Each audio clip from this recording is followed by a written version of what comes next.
सहारा India refund का अभी भी इंतजार है? अपने बैंक में सीधे RS5 लाख तक पाने का यह सबसे तेज तरीका है। अब तक सहारा निवेशक केवल RS10,000 का ही क्लेम कर पाते थे। यह बहुत धीमा और फ्रस्ट्रेटिंग था, लेकिन अब लिमिट बढ़ा दी गई है। आप एक बार में RS5 लाख तक का क्लेम कर सकते हैं। ऐसे करें। 1. सहारा इंडिया रिफंड की ऑफिशियल वेबसाइट पर जाएं। 2. डिपॉजिटर रजिस्ट्रेशन पर क्लिक करें। 3. अपना रजिस्टर्ड मोबाइल नंबर और OTP डालें। 4. अपने आधार के आखिरी 4 अंक डालें। 5. सभी जरूरी डॉक्यूमेंट्स के क्लियर स्कैन अपलोड करें। 6.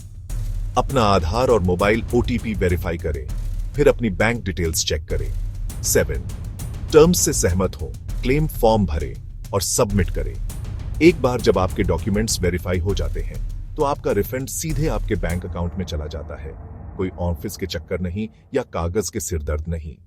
देरी से बचने के लिए अपनी जानकारी दोबारा चेक करें और अपना पैसा जल्दी वापस पाएं।